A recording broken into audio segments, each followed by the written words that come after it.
यहाँ आपको मिलेगी प्राचीन कहानियों, देवों देवताओं के रोचक किस्से, पौराणिक लोक कथाएं और ऐसी दास्तानें जो हमेशा से हमारे इतिहास और संस्कृति का हिस्सा रही हैं।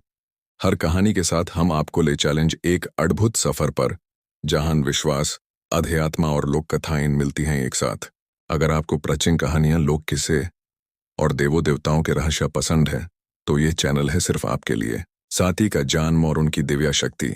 साती का जन्म एक दिव्या कथा है जो हिंदू धर्म के इतिहास और पौराणिक परंपराओं में अत्यंत महत्वपूर्ण स्थान रखती है।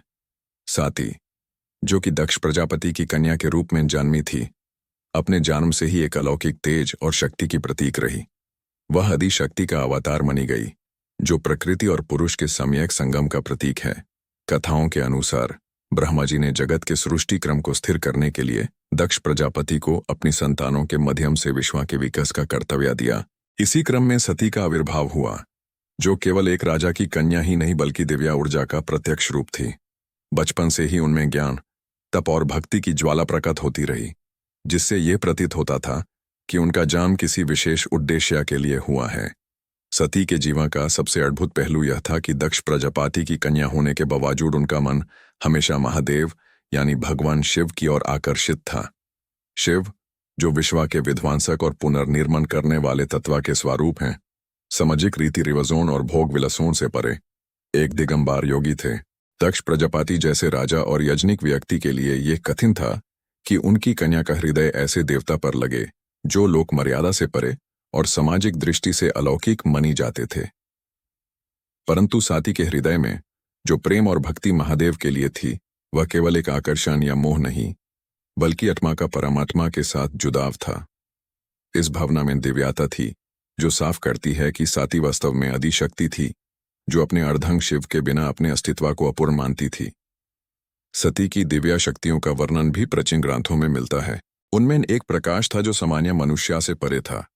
उनकी उपस्थिति से ही वातावरण पवित्र हो जाता था। उनकी तपस्या और भक्ति में ऐसी शक्ति थी कि प्रत्येक देवता भी उनका सम्मान करते थे। कहा जाता है कि बचपन से ही सती ने महादेव को अपना आराध्य और पति स्वरूप स्वीकार कर लिया था। जब भी उन्होंने शिव का ध्यान किया, उनके हृदय में एक अद्भुत शांति और आनंद का अनुभव होता था। यह सबूत था कि उनका जन्म केवल दक्ष के घर जन्म लेने के लिए नहीं, बल्कि शिव शक्ति के मिलन के महान उद्देश्य के लिए हुआ था। इस कथा का सार यह है कि साती का जन्म दिव्या था, उनकी शक्ति अलौकिक थी और उनका मन और अस्तित्व महादेव में ही विलीन था।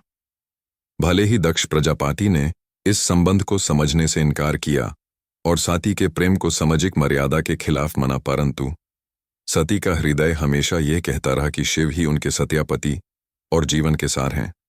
सती के जन्म और उनके महादेव के प्रति आकर्षण की यह कहानी हमें यह सिखाती है कि आत्मा का अपने परमात्मा से मिलान ही जीवन का असली उद्देश्य है और यह संगम संसार के हर बंधन से परे एक दिव्या सत्य है।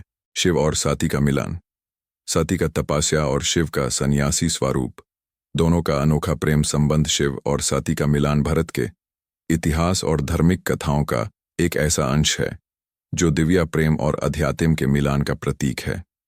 भगवान शिव, जो जगत के विध्वंसक और तपस्वी सन्यासी के रूप में जाने जाते हैं, उनका स्वयं परायण और विरक्ति भरा स्वरूप हमेशा से अलग और रहस्यमय रहा। वही दूसरी तरफ साती, जो राजा दक्षा की कन्या थी, एक अनन्य भक्ति और प्रेम की मूर्त के रूप में पहचानी जाती हैं। साती का हृदय भगवान शिव के चरणों में पूरा समर्पित था, लेकिन उनका यह प्रेम साधारण प्रेम नहीं, बल्कि तपस्या, सहनशीलता और दिव्या श्रद्धा से जुड़ा था। सती ने अपने बाल्यावस्था से ही शिव को अपना पति माना और उनकी प्राप्ति के लिए कठिन तपस्या की। हर एक प्रकार की कष्ट और परीक्षा को सहते हुए साती ने अपने हृदय को शिव के प्रेम में स्थिर रखा। उनका तपस्या यह साबित करता है कि जब प्रेम शुद्ध, पवित्र और भक्ति से भरा हो, तो प्रलयकारक सन्यासी भी उस प्रेम के बंधन में बंध जाता है। शिव का सन्यासी स्वरूप अपने आप में अत्यंत गहन और रहस्यमय था। वो हिमालयों के शिखरों पर विराजमान रहते, योग और ध्यान में लीन रहते और समस्त संसारिक बंधनों से परे एक तपस्वी जीवन जीते। उनकी विरक्ति, उनका वैराग्य और उनका शिव तत्व यह दर्शाता था कि उनका अस्तित्व केवल जगत की रचना, स्थिति और लय से जुड़ा है, न कि भोग और संसारिक मोह से। लेकिन यही सन्यासी जब साती के प्रेम से स्पर्शित होते हैं, तो उनके रहस्यमय अंतर में भी कोमलता और प्रेम का सागर उमड़ उठता है। शिव और सती का मिलान इस बात का प्रमाण है कि प्रेम और भक्ति के सामने संन्यास और विरक्ति भी झुक जाती है। इस दिव्य प्रेम संबंध की अनोखी बात यह थी कि यह सिर्फ पति पत्नी का संबंध नहीं था, बल्कि आत्मा और परमात्मा के एक होने का प्रतीक था। सती का तपस्या प्रेम को पवित्रता और श्रद्धा का रंग देती है, जबकि शिव का सन्यासी स्वरूप प्रेम को संवेदना और समर्पण का ज्ञान देता है। उन दोनों का मिलान ये बताता है कि जब प्रेम सत्य और भक्ति से भरा हो तो वो सबसे कठिन अवरोध भी तोड़ सकता है। शिव और सती की कहानी आज भी हमें ये सिखाती है कि प्रेम केवल भावना नहीं, बल्कि एक तपस्या है, एक अनन्य समर्पण है, जो अंत में आत्मा को परमात्मा से मिलाता है। इस तरह शिव और सती का मिलान सिर्फ एक दिव्य प्रेम कहानी नहीं, बल्कि एक ऐसी शिक्षा है जो मनुष्य को प्रेम में पवित्रता, तपस्या और समर्पण का महत्व समझाती है। यह कहानी हमें याद दिलाती है कि प्रेम का असली रूप वह है जो न केवल हृदयों को जोड़ता है, बल्कि आत्मा को भी परम सत्य से मिलाता है। प्रेम और भक्ति का संगम, शिव सती का संबंध। शिव और सती की कथा भारतीय परंपरा में प्रेम, भक्ति और समर्पण का अद्भुत प्रतीक है। सती का जन्म राजा दक्ष के घर हुआ था, लेकिन उनका मन जन्म से ही महादेव के चरणों में लगा हुआ था। यह संबंध केवल पति पत्नी का संबंध नहीं, बल्कि एक ऐसा पवित्र योग था जिसमें प्रेम के साथ साथ भक्ति और परम समर्पण भी शामिल था। शिव को वैरागी और दिगंबर कहा जाता है, जो संसारिक मोहमाया से परे हैं, जबकि सती एक राजकुमारी होते हुए भी उनके लिए अपने हृदय में अत्यंत श्रद्धा रखती थी। उनका प्रेम केवल मोह या आकर्षण पर आधारित नहीं था, बल्कि एक ऐसा भाव था जिसमें भक्ति की पवित्रता और आत्मा की अनंत लगन समाहित थी। शिव और सती के संबंध से हमें यह सीख मिलती है कि सच्चा प्रेम केवल शारीरिक या भोग विलासों का खेल नहीं होता, बल्कि एक ऐसा योग होता है जो भक्ति के माध्यम से ईश्वर से जुड़ता है। सती ने अपने पिता दक्ष के विरोध के बावजूद शिव को अपना पति चुना, क्योंकि उनके लिए शिव केवल एक पति नहीं, बल्कि उनके आराध्य थे। उन्होंने अपना जीवन इस प्रेम और भक्ति में अर्पित कर दिया। यह समर्पण दिखाता है कि जब भक्ति और प्रेम एक साथ मिलते हैं तो व्यक्ति अपने स्वार्थ को त्याग कर ईश्वर में विलीन हो जाता है। सती का हर एक कार्य शिव के प्रति अनन्य प्रेम और श्रद्धा का प्रमाण था। दूसरी ओर शिव का प्रेम भी एक आदर्श रूप है। शिव ने सती को केवल प्रेमिका या पत्नी के रूप में नहीं देखा, बल्कि उनकी भक्ति और समर्पण को भी अपनाया। शिव का योगी स्वरूप और सती का प्रेममय भक्त स्वरूप दोनों का मिलान एक ऐसा संबंध था जिसमें ईश्वर और भक्त के बीच का अनन्य संबंध दिखाई देता है।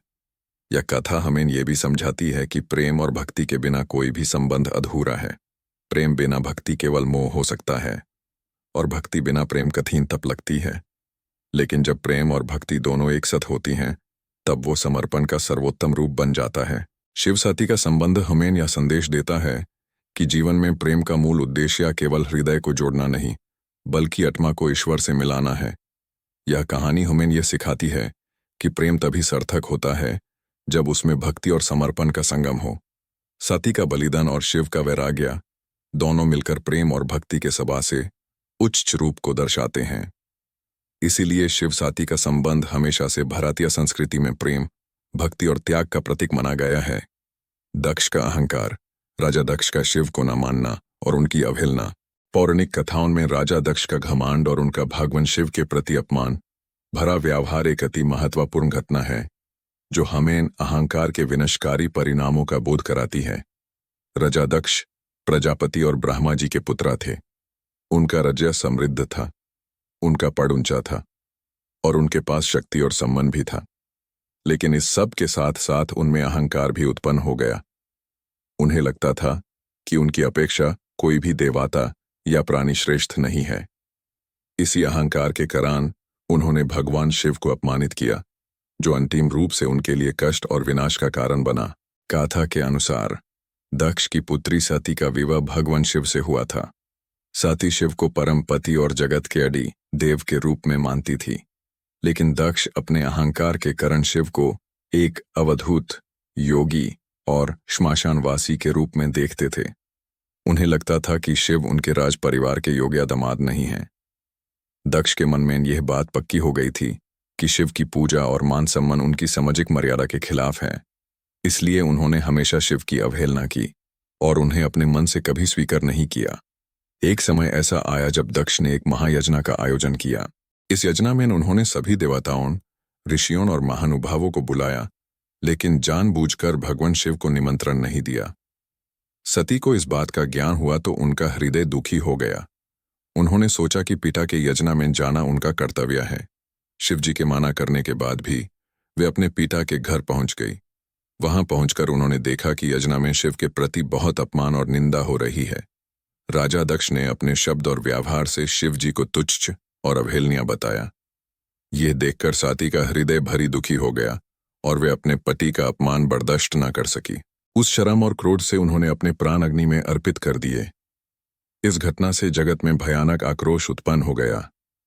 भगवान शिव को जब साती के देहत्याग की खबर मिली तो उनका रूप क्रोध से भयानक हो गया। उन्होंने अपने जाता से वीरभद्रा और महाकाली को जन्म दिया और दक्ष के यज्ञ को विघट करने भेज दिया। वीरभद्रा ने यज्ञ मंडप को ध्वस्त कर दिया और राजा दक्ष का सिर कलम कर दिया। इस प्रकार दक्ष का अहंकार उनकी अपमानजनक मृत्यु का कारण बना। अंत में देवताओं के अनुरोध पर शिवजी ने दक्ष को क्षमा कर दिया और उनका सिर एक बकरे के सिर से जोड़ दिया। ये कथा हमें एक गहरा संदेश देती है कि अहंकार मनुष्य का सबसे बड़ा शत्रु है। ज्ञान, धन, पद और शक्ति के बावजूद अगर विनम्रता ना हो तो सब कुछ नष्ट हो सकता है। भगवान शिव, जो जगत के स्वामी और अडिदेव हैं, उनकी अवहेलना करना किसी भी प्राणी के लिए विनाशकारी सिद्ध होता है। दक्ष का अहंकार इस बात का उदाहरण है कि घमंड हमेशा पतन की ओर ले जाता है। विनम्रता, श्रद्धा और सम्मान ही जीवन की असली शोभा है। सती का अत्यंत बलिदान इतिहास और धार्मिक कथाओं में एक गहरा प्रतीक है, जो प्रेम, श्रद्धा और मर्यादा का बेहतरीन रूप समझाया जाता है। हिंदू धर्म के प्राचीन ग्रंथों में सती देवी का कथा मिलता है। सती भगवान शिव की अर्धांगिनी थी, जिनका प्रेम और समर्पण अपने पति के प्रति अति असाधारण था। कहानी यह है कि राजा दक्षा, जो साती के पिता थे, उन्होंने एक बड़ा यज्ञ किया था जिसमें उन्होंने जानबूझकर भगवान शिव को आमंत्रित नहीं किया। ये बात साती के लिए अत्यंत अपमानजनक थी, क्योंकि उनके पिता ने शिवजी, जो जगत के महादेव हैं, उनका अपमान किया था। सती अपने पिता के घर गई और वहां जब उन्होंने देखा कि शिव का अपमान हो रहा है तो उनका हृदय दुख और क्रोध से भर गया। उनके लिए यह अपमान सिर्फ पति का नहीं था, बल्कि उनके अपने स्वाभिमान और मर्यादा का भी था। इस दुख और अपमान को सहना सती के लिए संभव नहीं था। उन्होंने फैसला किया कि जब तक वो इस शरीर में हैं, उनके पिता के अपमान और शिव जी की निंदा उनके लिए असहनीय है। इसी भावना के साथ उन्होंने अपने प्राण का त्याग कर दिया और अपने आप को अग्नि में अर्पित कर दिया। साती का यह बलिदान सिर्फ एक व्यक्ति के लिए प्रेम का प्रतीक नहीं था, बल्कि यह दर्शाता है कि मर्यादा और श्रद्धा के लिए इंसान अपने जीवन का बलिदान देने तक तैयार हो सकता है। उनका यह अत्यंत बलिदान इतिहास में एक पवित्र गाथा बन गया। साती के शरीर त्याग करने के बाद शिवजी गहन शोक में डूब गए और उनका क्रोध प्रलय का रूप ले गया। कहते हैं कि शिव ने साती के शरीर को कंधे पर उठाकर पूरे जगत में भ्रमण किया और उनके आंसुओं ने प्रकृति को हिला दिया। इसी घटना से शक्तिपीठों का जन्म हुआ। जहां जहां साती के शरीर के अंग गिरे, वहां वहां पवित्र स्थलों का निर्माण हुआ। इस कहानी से हमें यह सीखने को मिलता है कि प्रेम और मर्यादा की शक्ति क्या होती है। साती का अपने शरीर का त्याग करना एक ऐसा बलिदान है जो हमेशा याद रखा जाता है। यह बलिदान यह दर्शाता है कि एक स्त्री के लिए प्रेम, समर्पण और मर्यादा कितनी महत्वपूर्ण होती है। साती ने दिखाया कि पतिव्रत धर्म सिर्फ शब्द नहीं, बल्कि एक जीवन दर्शन है जिसमें अपमान सहना और मर्यादा त्यागना असहनीय है। उनके इस अत्यंत बलिदान ने न सिर्फ इतिहास में एक अमरंत कथा लिखी, बल्कि स्त्री शक्ति को भी एक अलौकिक रूप दिया। आज भी सती का ये कथा हमें प्रेम, त्याग और मर्यादा की अनंत शक्ति का ज्ञान देती है। शिव का तांडव एक ऐसी घटना है जो सिर्फ एक कहानी नहीं बल्कि एक गहरा प्रतीक है, जो हमें क्रोध, शोक और विश्व की संरचना के बारे में सोचने पर मजबूर करता है। कथा के मुताबिक जब देवी साती ने अपने पिता राजा दक्ष के अपमान से दुखी होकर अपने शरीर का अग्नि में बलिदान कर दिया, तो शिव जी का दिल टुकड़े टुकड़े हो गया। शिव के लिए साती सिर्फ पत्नी नहीं थी, बल्कि उनका प्राण, उनकी शक्ति और उनकी आध्यात्मिक साथी थी। उसकी मृत्यु ने शिव के हृदय में ऐसा अग्नि जला दिया जो पूरे ब्रह्मांड को हिला देने वाली थी। इस गंभीर दुख और क्रोध में शिव ने अपना प्रचंड रूप धारण किया और तांडव नृत्य किया, जो सृष्टि के विनाश का प्रतीक बन गया। तांडव को कहते हैं कि वो ऐसा नृत्य था जिसमें पृथ्वी, आकाश, समुंदर और अग्नि सब कुछ कंप उठा। शिव का हर कदम धरती पर बिजली की तरह गिरता, हर दम उसकी गर्जना गगन को छेद देती। देवता और असुर दोनों ही इस प्रकंपन से भयभीत हो गए। सृष्टि का संतुलन बिगड़ गया, समय की गति रुक गई और सब कुछ एक अनजाने अंत की तरफ बढ़ने लगा। इस तंदाव में शिव का दुख और उनका क्रोध साफ झलकता था। यह नृत्य केवल शारीरिक गति नहीं था, बल्कि भावनाओं का प्रलय था जो पूरे विश्व को अपने साथ बहा ले जाने को तैयार था। ब्रह्मा, विष्णु और अन्य देवता सभी ने देखा कि अगर शिव का तांडव ऐसे ही जारी रहा तो पूरी सृष्टि का अंत निश्चित है। तब विष्णु ने अपने सुदर्शन चक्र से साती के शरीर के टुकड़े टुकड़े कर दिए, ताकि शिव उसको लेकर विश्व में भ्रमण करते हुए अपना दुख न फैलाते रहें। सती के शरीर के जो अंग धरती पर गिरे, वही शक्तिपीठों के रूप में स्थापित हुए। यह घटना बताती है कि शिव और शक्ति का संबंध सिर्फ पति पत्नी का नहीं, बल्कि ब्रह्मांड के तत्वों का एक ऐसा योग है जो सृष्टि और विनाश दोनों का आधार है। शिव का तांडव हमें यह भी समझाता है कि क्रोध और शौक जब अपने सीमा पर पहुंच जाते हैं तो उनमें रचना और विनाश दोनों की शक्ति होती है। तांडव में एक तरफ शिव का प्रेम और वीरता था, दूसरी तरफ उनका क्रोध और तपस्या। ये हमें सिखाता है कि जीवन में दुख और प्रेम, शांति और क्रोध सब एक ही शक्ति के अलग अलग रूप हैं।